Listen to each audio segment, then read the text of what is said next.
listening to Speaking with One Voice with Rodney Payne. If you have any comments, questions, concerns, topics you'd like discussed on the show, or if you'd like to be a guest on the show, please email us at rpayne@onevoiceinc.org. That's rpayne@onevoiceinc.org. You can also search for us on Acast, Google Play, SoundCloud, and iTunes. Just look for Speaking with One Voice.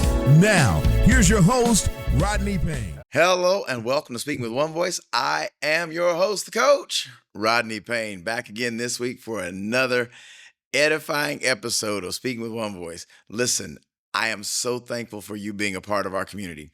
Thank you for liking our podcast and rating it and subscribing to it. Make sure you're catching us on all of our social media platforms.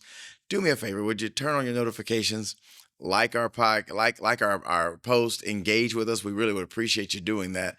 At Rodney R. Payne is where you can find us, and we're just so thankful to have an opportunity to add value to you and your leadership team. So this week, I want to talk to you about engaging teams through empowerment. Engaging teams through empowerment. Now, when you think about this, have you ever been in a meeting and the chair of the meeting is running through the material, and they get to that point where they say, hey, does anybody have any questions, thoughts, or feedback, input? And you get crickets? What happens when you're in these types of environments where no one has input? Well, it's about engagement.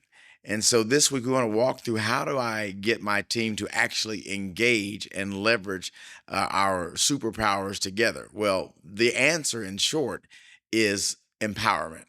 Empowerment. Now, as we back into this thing, I want to let you know that empowerment is critical, but if you empower prematurely, you set the team up for failure.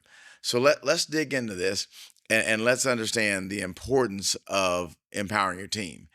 What it means is it means to give your team the autonomy to make decisions. And that's going to create an environment where we have accountability and we have ownership. Now, let me just give you a warning really quickly. If you empower somebody before you equip them, I call that leadership abuse. If you don't take the time to invest in your team, to train them, to equip them, then there's no way they can make good decisions. And so you're setting them up for failure and not success. So how do we, the goal being to get them to a place where they can make decisions autonomously, how do we do that?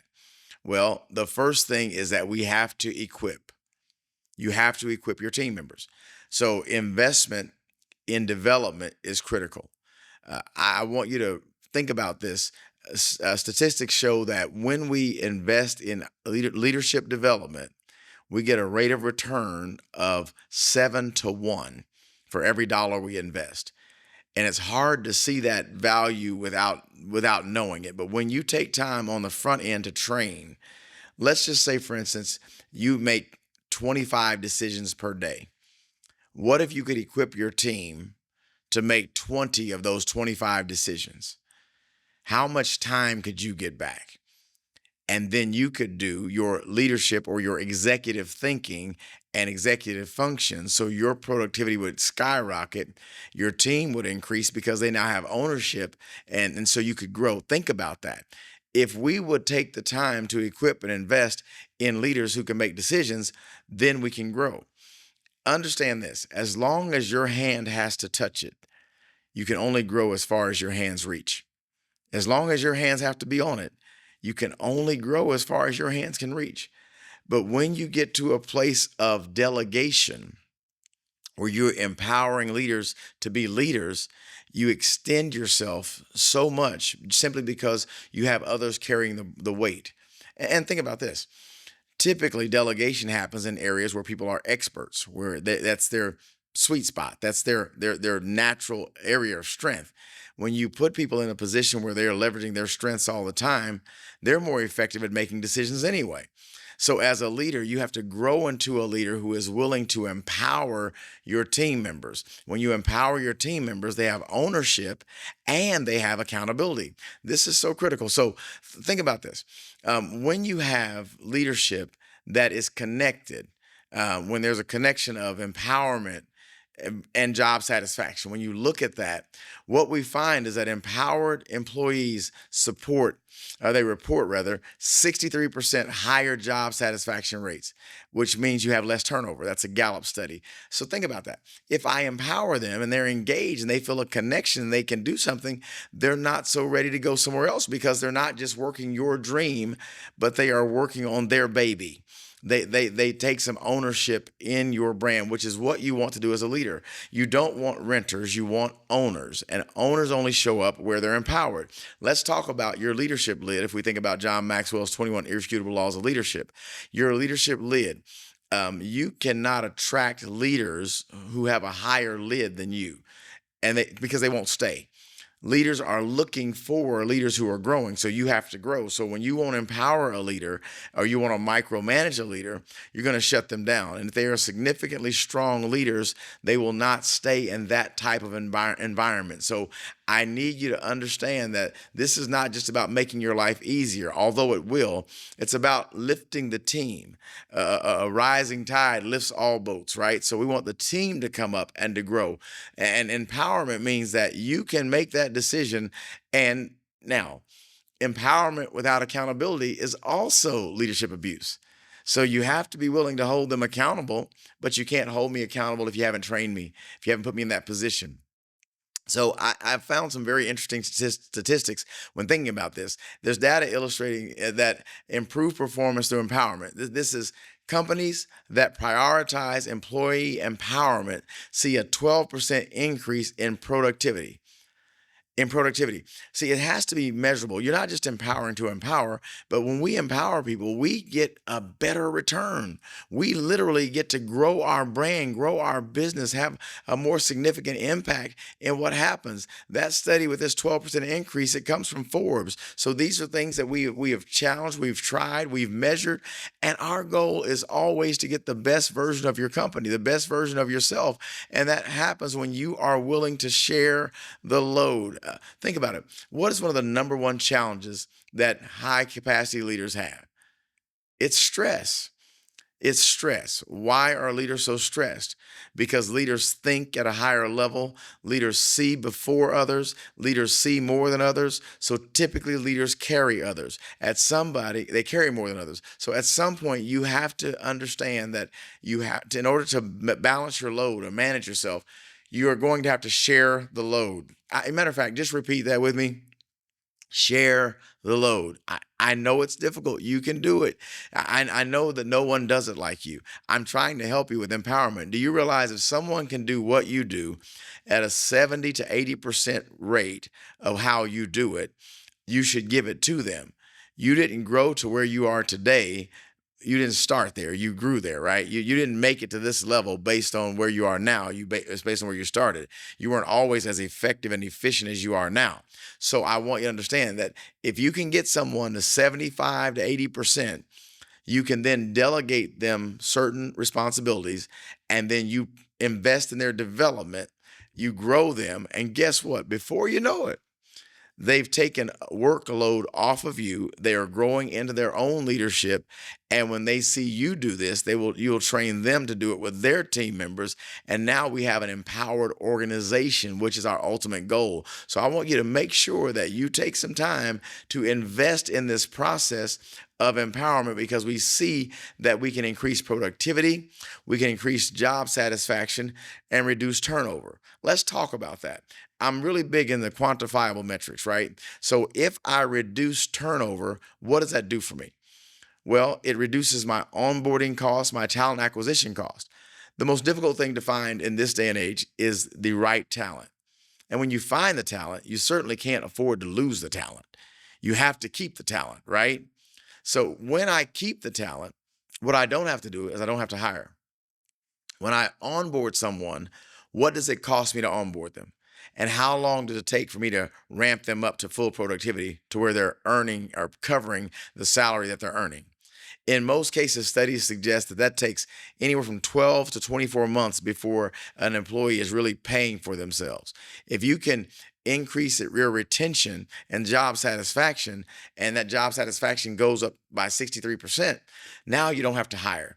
You don't have to go through the process of finding the right person. You don't have to go through the process of finding the right culture fit. You have that person in-house. If you will invest in them and develop them, you'll see immediate growth, and it'll change the culture of your organization. Listen, you're listening to Speaking with One Voice with your host, the coach, Rodney Payne. So excited to be with you this week. We are here this week talking about engaging teams through empowerment. We want to have engagement. We want interactive calls. So let me just go back to that meeting that we started with, where the leader talks there and does all the talking and shows the slides and gives the dog and pony show and says, does anybody have any questions, comments, or feedback? And you get crickets.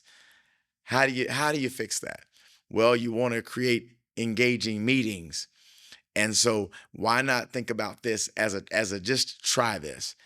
Instead of you hosting every meeting, why don't you empower your team members to lead the meeting at different times? So you'll host our staff meeting this week. You'll host it this week. And when you do that, now they will own that time. They'll get to experience what it's like to do it, and they'll bring a fresh perspective.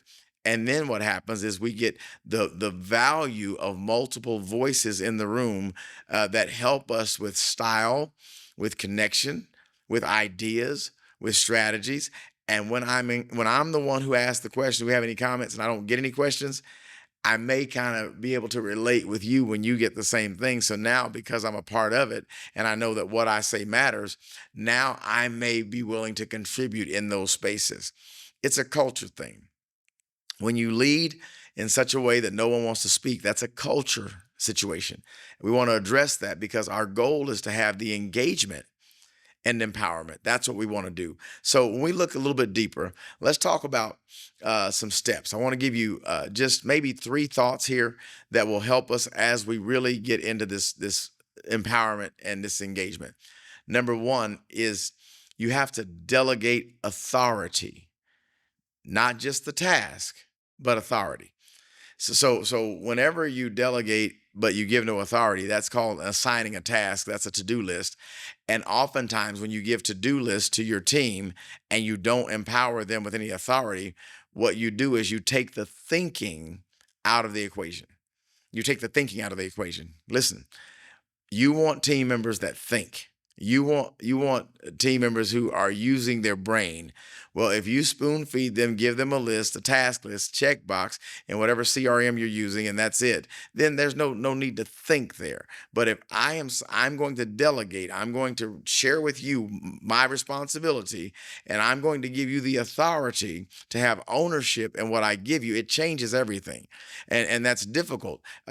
I shared this with you all a few episodes back, but I feel like it's worth revisiting. In the past couple of years, I've done a couple of things. One is I delegated the responsibility of my email to my executive assistant. You heard me. So that means when an email comes in, I'm not the first one to see it. I'm not the only one to see it. As a matter of fact, I may never see it. It may get a response without me ever even seeing the email. And so I had to take the time to train the voice. I had to train to respond like me and know what we're looking for, and then we had to build a system to know what I need to respond to, what you want my input on, what you don't want my input on, how this all works. But the biggest challenge for me, and I'm being transparent, I want to help you. The biggest challenge for me was I had to take my fist and open up my hands and give it away. Oh, it was so painful. It was so painful. But now it's so empowering for me. I no longer have to spend hours doing email. I no longer check email all day. My emails are sent to a specific spot, the ones I have to respond to, and I do that a couple of times a day as opposed to all day. So I had to be willing to delegate that responsibility. I had to be willing to give my assistant authority to actually speak on my behalf. And now I've gotten that time back, and I've gotten the engagement. And so now she's empowered, and we've learned through the process, and it helps me out so much. And now I get to do more of what I love. As a matter of fact, you're looking at this wonderful studio that we're now in. I'm just being transparent. I was my own cameraman, my own writer, my own editor, my own publisher, and I am so excited that we have now delegated that responsibility to someone else. So all I have to do is get content to talk to you, to add value to you. It took delegation. It took partnership. It took collaboration, and it's challenging.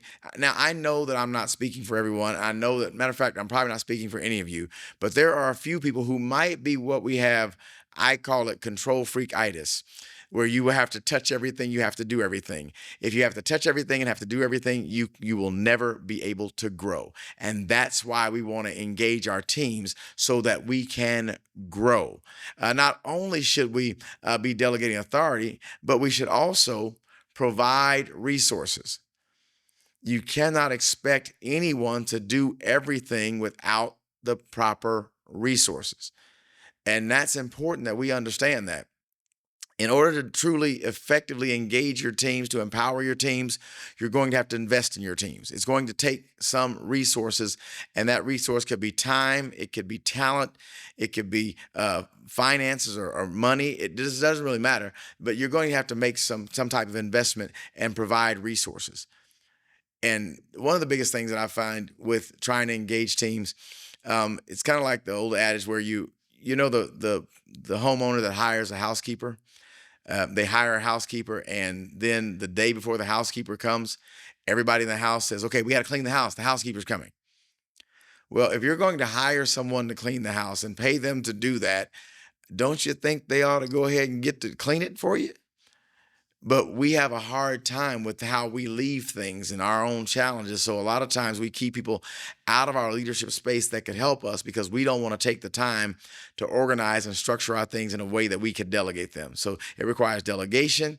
It also requires resources. And then whenever you delegate, whenever you get engagement, the key is you have to value the team member. You got to value the leader. See, when people, what is John Maxwell? He's made this quote famous. He says, people don't care how much you know until they know how much you care. You want to make sure that you value people, that you appreciate people, not just as a courtesy thank you, but truly, my assistant, I let her know that you have changed my life because I grow every year, and every year I grow, she becomes a better assistant because I become a better leader, and I now know how to use her and leverage her strengths is what I'm really doing, and she finds value in that stuff. The things that she loves to do drive me bananas. I just got to tell you the truth. The things I love to do, she's like, I could never do that. So it works really well, but I value her. It makes a difference. I'm going to make sure that she gets that cup of coffee or something that she likes, and just the words of affirmation and appreciation that are genuine and sincere. And when we get a win, you know my motto, and I don't say it every episode, but nearly every episode. I don't celebrate small victories. I celebrate all victories. And so you have to value people, value your team members. That's what required. So when you think about empowered organizations, you think about companies like Zappos. They show that their benefit of how they're rooted. Their goal and their focus is to empower people, and they lead in exceptional customer service. So I challenge you, when you want engagement in your team and you talk about empowering your organization, what do they say about your team? What do they say about your brand? Do you overpromise and underdeliver? Do they say good things? Are you always behind? Are you always in a stress-filled environment? When you leverage your team through engagement and empowerment, it will change how you deliver on your brand. And what happens when you deliver is you experience explosive growth. You experience a consistent growth. You experience a consistent culture. Those are all words that lead to one thing, and that is success. Success as it is defined by you. Success as not measured by others, but success as it is measured by you. One final thought. When you think of culture, culture is not what we say we are. Culture is what our consumers say we are. It's what our partners say we are. It's what our clients say we are. Based on that, would your clients say you have an engaging and empowered culture where whenever someone calls, they get to solve problems. As Carly Fiorina says, leaders solve problems. I know you're a great leader, and I know you're a problem solver. Listen, that's all for my time today. Thank you for being with us here on Speaking with One Voice, the podcast devoted to developing you and adding value to you and or your leadership team. I am your host, Coach Rodney Payne. I'm so glad that you stopped by. Don't forget, please, please, please, sign up for notifications on all of our social media platforms at Rodney R. Payne. Reach out to us on our website, rodneyrpayne.com, and set up your free clarifying strategy session. Let's talk about how my team can help your team. We can work together and continue to grow your business to everything you want it to be. Whether you're a high-level CEO, entrepreneur, or a solopreneur, we've got programs and specific things to help you get from where you are to where you want to be. Listen, thanks again. I am your host, the Coach, Rodney Payne. Until next time, my friends, let's keep growing together. You've been listening to Speaking with One Voice. Please remember to follow Rodney Payne on Instagram, Facebook, and Twitter at Rodney R. Payne. We'd love to hear from you and get your feedback, so please feel free to leave us comments. And if you would, rate and subscribe to the podcast, we'd appreciate that as well. Don't forget to set up for notifications so you can get the latest updates and social media posts and get new podcasts when they're released. As always, use the hashtag Speaking with One Voice or simply SWOV on any of your social media posts. On behalf of Rodney Payne, thanks again for listening.